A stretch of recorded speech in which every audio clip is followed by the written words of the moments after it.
Student, आइए start करते हैं कंप्यूटराइज अकाउंटिंग की क्लास। आप लोग सभी कनेक्ट हो जाएं जल्द से जल्द।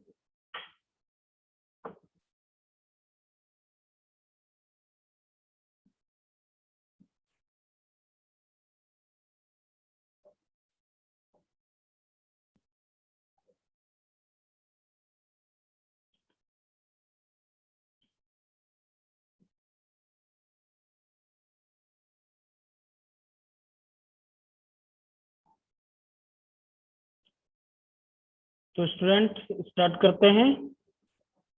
देखिए, कल जो हमने सीखा था इन्वेंटरी मैनेजमेंट, साथ में बैंकिंग से रिलेटेड कुछ ट्रांजैक्शन भी सीखे हुए थे। आज जो मैं बात करने वाला हूँ स्टूडेंट, सबसे पहले मैं आपको बता दूं, जो हमने सीखा है उसमें हम स्टेप बाय स्टेप सीखते चलते जा रहे हैं। हमने वर्क इन टैली में पहले सीखा था कंपनी को क्रिएट करना, फिर इन्वेंटरी, स्टॉक, यूनिट, आइटम बनाना।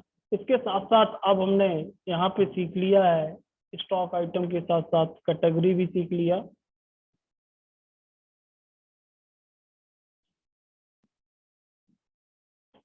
कैटेगरी बनाना भी सीख लिया और साथ में ग्रुप बनाना भी सीख लिया, स्टॉक ग्रुप, ये भी हमने सीखा स्टूडेंट। और लेजर क्रिएट करना सीखा, ट्रांजैक्शन सीखा, विभिन्न प्रकार के ट्रांजैक्शन हमने किए। इसके बाद मैंने स्टॉक बनाना भी ये बताया आपको, स्टॉक आइटम, ग्रुप और कैटेगरी क्रिएट करना कल भी बताया मैंने एक और एग्जांपल लेकर के। आज अब हम बात करने वाले हैं स्टूडेंट टाइप ऑफ वाउचर। हमको वाउचर बार बार यूज करना पड़ता है, तो कितने प्रकार के वाउचर्स होते हैं और ये वाउचर क्या हैं, ये यहाँ पे मैं ऑनलाइन क्लास में एक शॉर्ट आपको डेमो देने वाला हूँ। इसके साथ साथ मैं आपको पीडीएफ भी इसकी प्रोवाइड कर दूंगा, जिससे आप पढ़ लीजिएगा डिटेल में, और किस वाउचर का क्या यूज है ये भी आप देख लीजिएगा। ओके, तो आइए स्टार्ट करते हैं टाइप ऑफ वाउचर।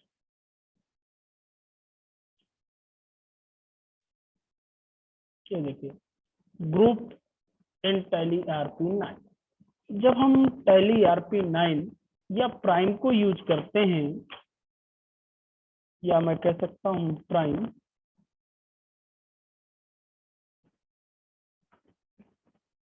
जो हमारे पास लेटेस्ट वर्जन है, उस समय मैं आपको बताना चाहूंगा स्टूडेंट, कुछ ग्रुप्स प्रोवाइड किए गए हैं और उन ग्रुप का क्या यूजेस है। तो साथ साथ आज हम ग्रुप और वाउचर दोनों पे बात करेंगे। यहाँ पे type of group and voucher, हम दोनों चीजें सीखेंगे, टाइप ऑफ ग्रुप भी और वाउचर भी। ओके, तो मैं आपको पहले बताना चाहूंगा इन ग्रुप्स और वाउचर की कहाँ पे आवश्यकता होती है। जैसे ही टेलीकॉम ओपन करते हैं तो हमको किसी भी ट्रांजैक्शन को करने के लिए उसका अकाउंट ओपन करना पड़ता है, और अकाउंट ओपन करने के लिए हमको ग्रुप की आवश्यकता होती है। जब तक हमें ग्रुप का नॉलेज नहीं होता है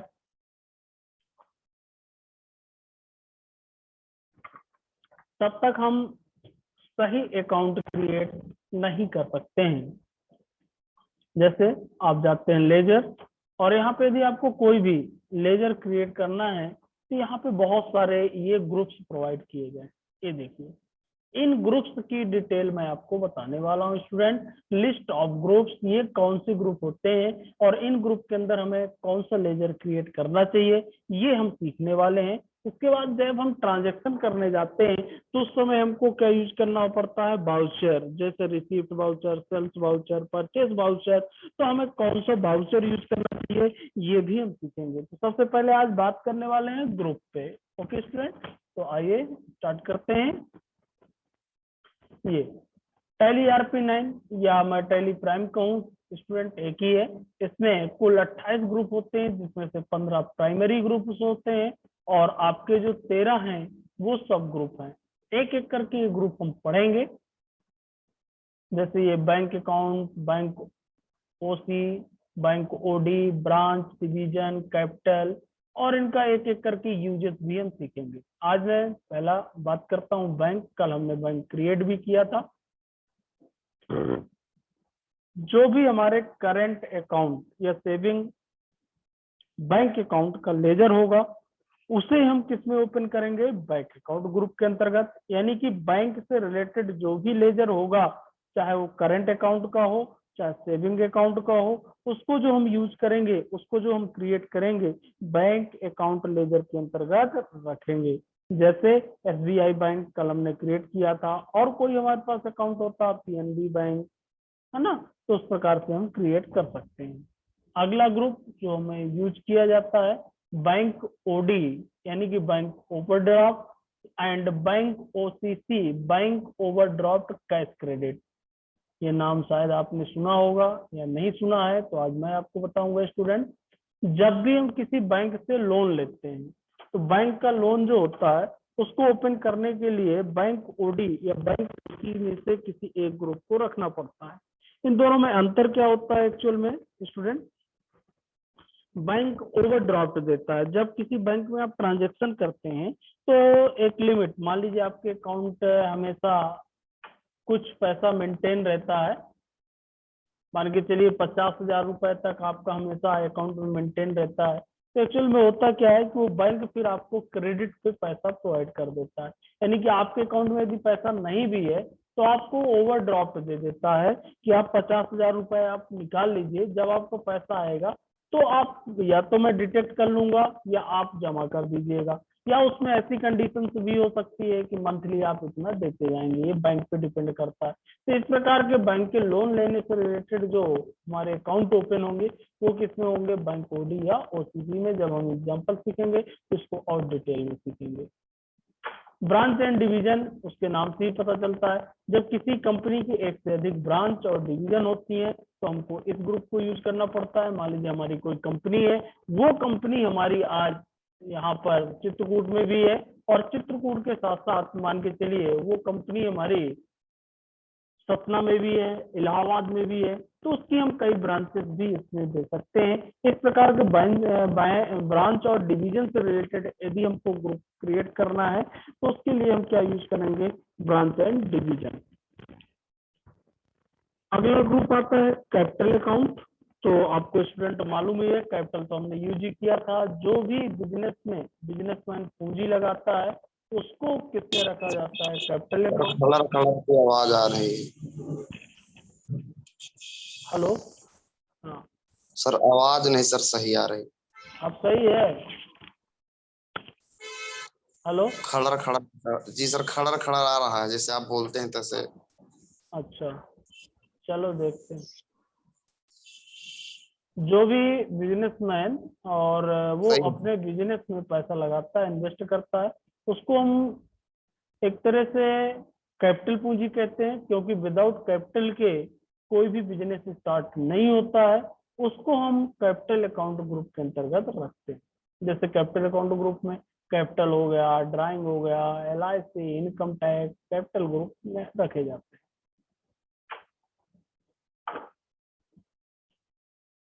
अब आ रही विपुल आवाज? यस सर, अब आने लगी। ठीक। अगला ग्रुप जो है सिक्योर्ड लोन है हमारा। सिक्योर्ड लोन यानी कि जब किसी सिक्योरिटी के आधार पर लोन लिया जाता है, ऐसा लोन जिसमें कुछ सिक्योरिटी के रूप में रखा जाता है। सिक्योरिटी के रूप में आपने जमीन रख दिया या कुछ अदर गाड़ी रख दी, कोई ना कोई सिक्योरिटी आप दें और उसके आधार पर यदि आप लोन लेते हैं तो वो आपका क्या कहलाता है, सिक्योर्ड लोन। इस प्रकार के यदि हमको अकाउंट ओपन करना है तो वो अकाउंट हम किस में रखेंगे, सिक्योर्ड लोन के अंतर्गत। जैसे फॉर एग्जांपल आपने बजाज फाइनेंस से कोई लोन लिया, जैसे कार फाइनेंस करा ली, तो कार आपकी सिक्योरिटी पे है। गोल्ड लोन लिया, सोना रख करके कोई लोन लिया, बिल्डिंग लोन लिया, यानी कि कोई बिल्डिंग आपके पास मकान है उस आधार पे आपने लोन लिया, वो लोन आपके सारे क्या कहला जाएंगे स्टूडेंट, सिक्योर्ड लोन। ओके, तो इस तरीके से आप जब सिक्योरिटी के आधार पर कोई लोन लेते हैं तो आपके क्या कहलाएंगे, सिक्योर्ड लोन। और जब हमको उनके अकाउंट को ओपन करना होता है तो हम इस ग्रुप का यूज करते हैं। अगला आपका ग्रुप है अनसिक्योर्ड लोन। जब हम अपने किसी फ्रेंड या किसी रिलेटिव से कोई लोन लेते हैं, यानी कि कुछ सिक्योरिटी ना रखें, यानी कि ऐसा बोल दें कि कुछ दिन के लिए हमको पैसे की आवश्यकता है, आप 50,000 दे दीजिए, बिजनेस में घाटा लगा है। यदि आपको फ्रेंड है, रिलेटिव होंगे, तो आपसे कोई सिक्योरिटी नहीं लेंगे और हो सकता है आपको पैसा दे दे। इस प्रकार के यदि आप लोन लेते हैं तो उनके जो अकाउंट आप ओपन करेंगे टैली प्राइम या टैली ERP 9 में, उनको हम किसके अंतर्गत रखेंगे? Unsecured loan. क्योंकि यदि आप उनका पैसा नहीं देते हैं तो आपकी सिक्योरिटी नहीं जाएगी, यानी कि आपने कुछ डिपॉजिट नहीं किया है, आपको डायरेक्ट उन्होंने पैसा दे दिया। और यदि आपने घर गिरवी रख करके पैसा लिया है, बैंक से लोन लिया है या किसी दूसरे व्यक्ति से लिया है, या कोई गाड़ी रख करके या कोई अदर सिक्योरिटी पर्पज से, तो यदि आप उसका लोन नहीं चुका पा रहे हैं, उसको लोन नहीं दे पा रहे हैं, तो जो भी आपने एज ए सिक्योरिटी रखा है वो आपका क्या हो जाएगा? लैप्स हो जाएगा। इस प्रकार से जब हम लोन लेते हैं स्टूडेंट, तो आपको विशेष रूप से ध्यान रखना है कि आप किस आधार पे लोन ले रहे हैं। या तो आप सिक्योर्ड लोन ले सकते हैं या अनसिक्योर्ड लोन ले सकते हैं। ये मैं इसलिए ग्रुप आपको बता रहा हूँ स्टूडेंट कि जब मैं वहां पे अकाउंट ओपन करूंगा तो बार बार मुझे बताने की आवश्यकता नहीं होगी कि इस अकाउंट को किस ग्रुप के अंतर्गत रखना है। ये PDF भी मैं आपके पास भेज दूंगा, आप पढ़ लीजिएगा, हिंदी में लिखा हुआ है, जिससे मैं आपसे भी पूछ सकूं कि इस अकाउंट को मैं किस ग्रुप के अंतर्गत ओपन करूं। अगला है लोन एंड एडवांस एसेट। देखिए इसका नाम ही है एसेट, यानी कि जब हम किसी को लोन देते हैं या एडवांस देते हैं उसके लिए हमको इस अकाउंट को ओपन करना होता है। जैसे जब हम किसी को लोन देना हो या फिर एडवांस पेमेंट करना हो तो उसके लिए हमको लोन क्या करना होता है? प्रोवाइड करना होता है। जैसे हमारे पास जो एम्प्लॉय हैं कई बार एडवांस पैसा हमसे मांग लेते हैं, उनको यदि हम एडवांस देते हैं तो उसका अकाउंट हम किस में रख सकते हैं? लोन एंड एडवांस के अंतर्गत। और फिर सैलरी से उसके पैसे को डिटेक्ट कर सकते हैं। अगला ग्रुप है डिपॉजिट एसेट। आपका पैसा कहीं डिपॉजिट हो, जैसे आप FD करा लें, RD करा लें, इस तरीके के यदि आप अकाउंट ओपन कर रहे हैं अपने कंपनी में टैली ERP 9 या प्राइम में, तो उसके लिए हमको डिपॉजिट एसेट ग्रुप का यूज करना है। जब भी हम कोई इन्वेस्टमेंट करते हैं, सीधा कहें इन्वेस्टमेंट जिसमें से टाइम पीरियड और प्रॉफिट डिसाइड हो, हमको उसका पता हो कितना मिलेगा, कितना हम इन्वेस्ट कर रहे हैं, तो वो आपका क्या कहला जाता है? Deposit asset. जैसे FD फिक्स डिपॉजिट, हमने बैंक में फिक्स डिपॉजिट कर दिया, 2 लाख डिपॉजिट कर दिया 5 साल के लिए। हमको मालूम भी है कि 2 लाख हमने डिपॉजिट किया, कितने साल के लिया? 5 साल के लिए किया, कितना मिलेगा, कितना ब्याज मिलेगा, ये भी हमको मालूम होगा। RD है, NSC है, PPF है या और कोई गवर्नमेंट स्कीम है, वो बॉन्ड्स भी खरीद सकते हैं। इस प्रकार के यदि आप कोई भी डिपॉजिट स्कीम यूज करते हैं अपनी कंपनी पे, तो उसका जो ग्रुप आप ओपन करेंगे टैली प्राइम या ERP 9 में, वो किसके अंतर्गत करेंगे? डिपॉजिट एसेट के अंतर्गत। नेक्स्ट ग्रुप आपको मिलेगा स्टूडेंट इन्वेस्टमेंट। ऐसा निवेश जिसमें समय सीमा और लाभपूर्ण निर्धारित नहीं होता है।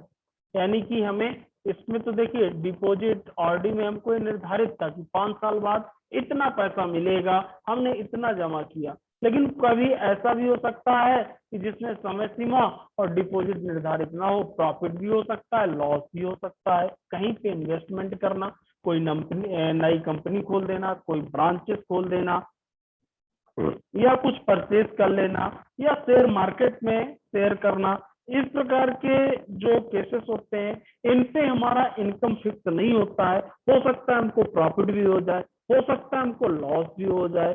तो इस प्रकार का यदि आपको अकाउंट ओपन करना है, वो उसका जो अंडर रखेंगे वो क्या रखेंगे स्टूडेंट? इन्वेस्टमेंट।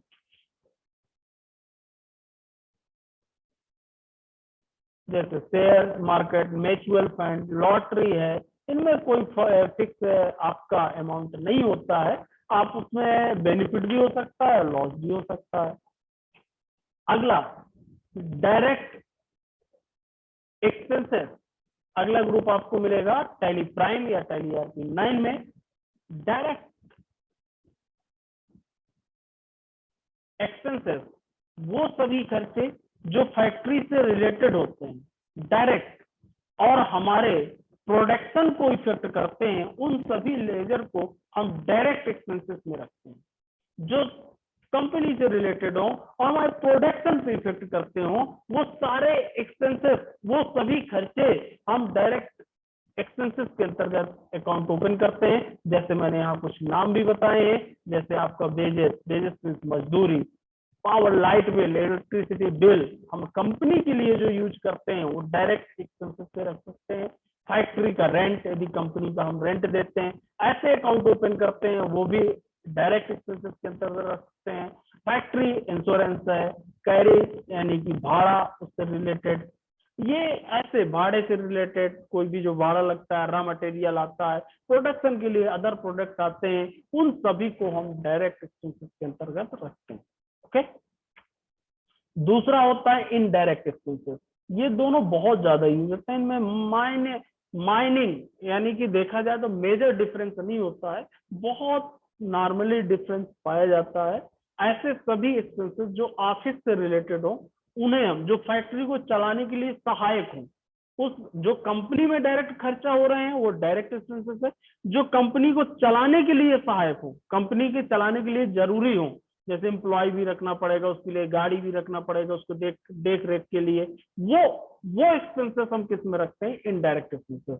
ऐसे सभी एक्सपेंसेस जो ऑफिस से रिलेटेड होते हैं, उन्हें हम इनडायरेक्ट एक्सपेंसेस ग्रुप में रखते हैं। जैसे डिस्काउंट पेड किया हमने, रेंट पेड किया, कमीशन, कुछ लोग जो सैलरी होती है उसको भी इनडायरेक्ट में रखते हैं। बैड डेब्ट्स होते हैं, बैड डेब्ट्स मतलब जो पैसा हमने उधार दिया वो हमारा डूब जाए, हमको वापस ना आए, इस प्रकार के जो अकाउंटेंट्स हैं वो आप किस में रखेंगे? Indirect expenses. तो एक्सपेंसेस दो तरीके की होती हैं, आप बीकॉम के स्टूडेंट है वैसे भी पढ़े होंगे, डायरेक्ट एक्सपेंसेस और इनडायरेक्ट एक्सपेंसेस।